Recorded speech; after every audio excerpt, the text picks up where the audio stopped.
بسم اللہ الرحمن الرحیم۔ آپ دیکھ رہے ہیں میرے channel Asad Islamic Views. Baghdad میں ایک شخص نے کتا پال رکھا تھا۔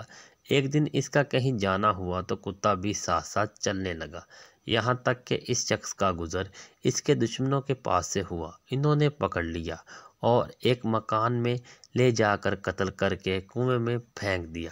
کتا ان کے دروازے پر پڑا رہا۔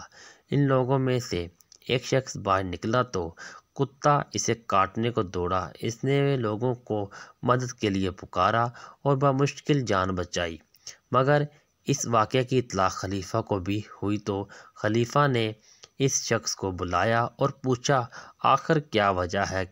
کتا تیرے پیچھے کیوں پڑ گیا؟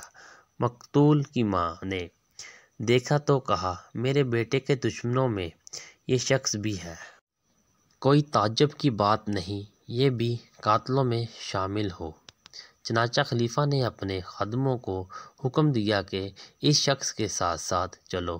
وہ سبھی جا رہے تھے اور کتا بھی ساتھ چلتا رہا، یہاں تک کہ اس کنویں پر پہنچے تو کتے نے زور زور سے بھونکنا شروع کر دیا۔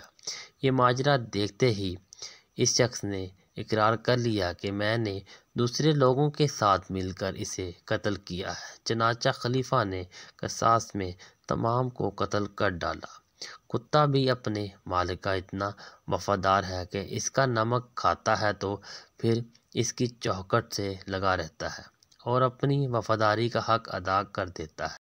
لیکن ہم انسان اپنے رب العالمین سے کس سے غافل ہوئے کہ اس کی ہر طرح کی نعمت کے باوجود دنیا میں ایسے کھو گئے کہ اپنے رب کو بھول گئے اور اس کے ناشکرے ہو گئے۔ جیسا کہ اللہ تعالیٰ فرماتا ہے، اور جو کچھ تم نے مانگا سب میں نے تم کو عنایت کیا، اور اگر خدا کے احسان گننے لگو تو شمار نہ کر سکو، مگر لوگ نعمتوں کا شکر نہیں کرتے۔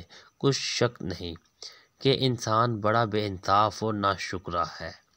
اسد اسلامک ویوز ویڈیو کو شیئر لازمی کریں، ایک بار درود شریف پڑھ لیں۔